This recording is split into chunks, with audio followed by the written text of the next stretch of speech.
main subtopic of my report, population explosion. So what is population explosion?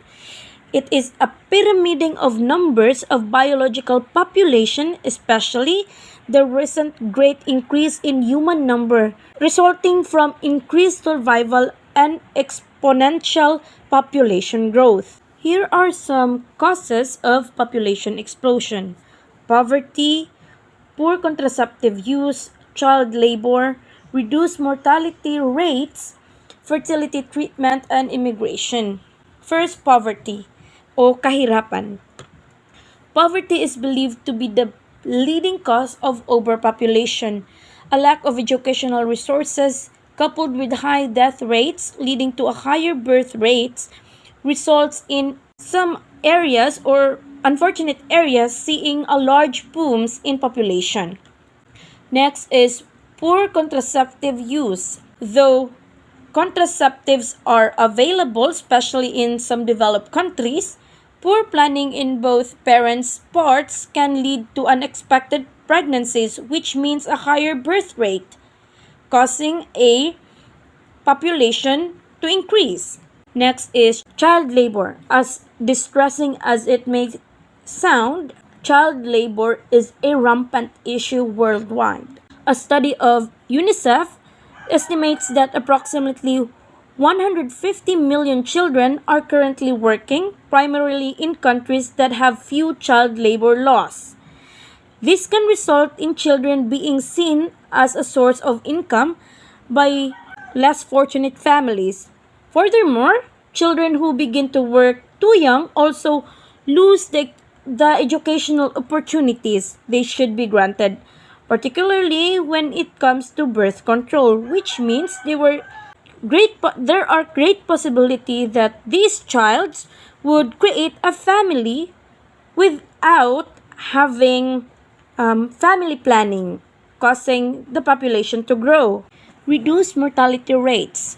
So, as the medical technology improve, mortality rates for many serious diseases, particularly in dangerous viruses and alignments such as polio and measles, have been partially eradicated by such advances.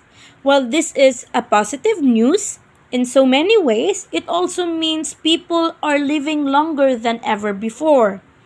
So, this delay in the cycle of life and death has led to more birth rate. So, birth rate is outstripping the death rates. Fertility treatment, though it only plays a minor role in comparison to the other causes of overpopulation, improved fertility treatments have made it possible for more people to have children. The number of women using various fertility treatment has been on the rise since their inception. Now most have the option to conceive children, even if they may not have been able to do so without such treatment. Next is immigration. Unchecked immigration into countries may lead to overpopulation to the point where those countries no longer have the required source for their population. This is particularly problematic in countries where immigration numbers far exceed from immigration numbers. In some cases, immigrants may be attempting to escape overpopulation in their own countries only to contribute to same issues in the other countries they may move to. So, here are some effects of overpopulation: lack of water, lower life expectancy, extinction, resource consumption, increased intensive farming, and faster climate change. Let's start with the lack of water. Lack of water. Overpopulation creates greater demand on world's fresh water supplies, as only roughly 1% of the world's water is fresh and accessible. This creates a major issue. Some estimates that state that human demand for fresh water will stand at approximately 70% of what is available on the planet by 2025. Lower life expectancy.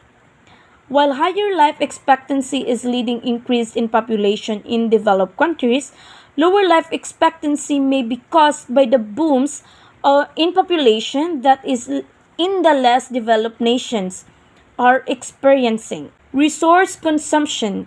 As population grows, so too does the amount of resources needed to keep so many people alive.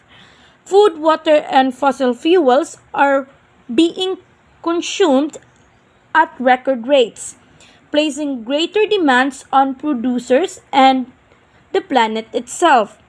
Ironically, it is the discovery of many of these natural resources, particularly fossil fuels, that have contributed to conditions that are favorable to the population growth.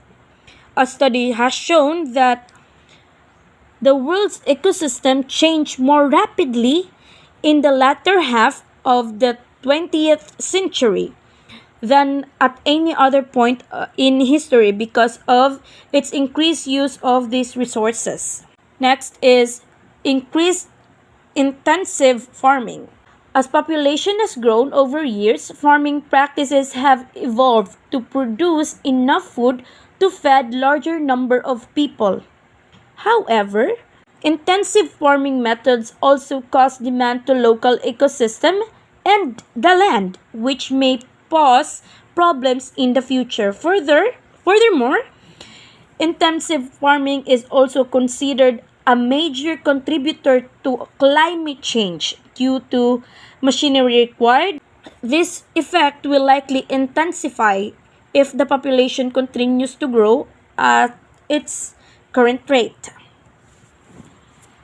And lastly, faster climate change. Overpopulation directly correlates to climate change, particularly in large nations like China and India.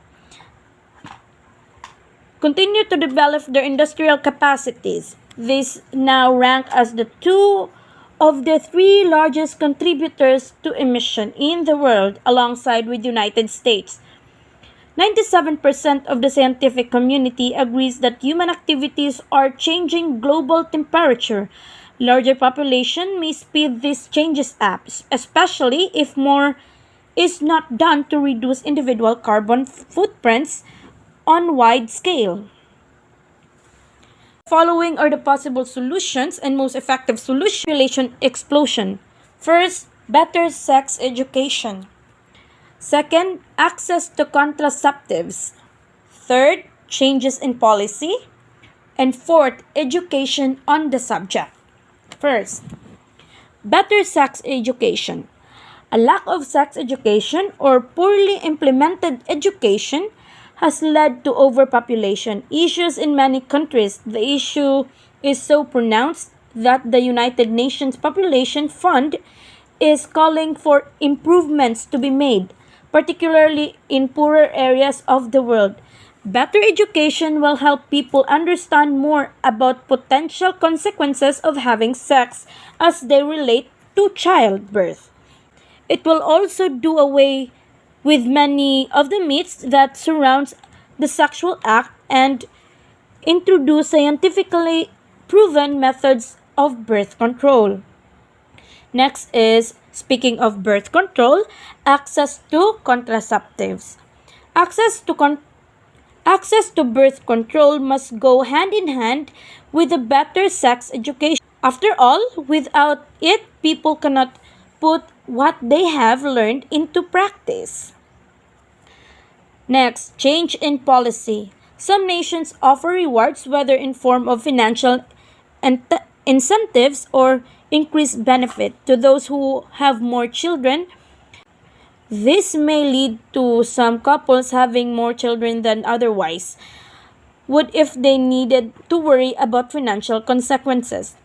For example, the one child policy in China, where the government had a policy to give a reward to those couples who only raised one child, to those couples who decided to build a family with an only child.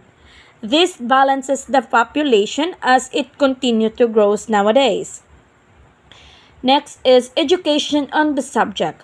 While the number of organizations exist to provide schools with curricula and teaching materials to cover the subject of overpopulation, it is still a subject that is not covered in school as well as it should be. This education should extend beyond talking about sex and into the global consequences of overpopulation. Dialogue about the subject needs to be more open, with sites like debate.org offering useful resources that allow the issue to be confronted rationally. Dependency burden. What is economic dependency burden? So, the economic dependency ratio, or ADR, measures the relationship between non-workers and employed population. This includes individuals that are not working or actively searching for work. So, apil ang ni ang mga unemployed. What is the dependency ratio? The dependency ratio, or age dependency ratio, compares the proportion of total population outside of the workforce to those in the workforce. There are actually five factors that affect the dependency ratio. First, fertility rate, life expectancy, education, health, and migration. Why is dependency ratio significant? The dependency ratio is the fundamental data unit for economists to analyze how demographic changes affect economies.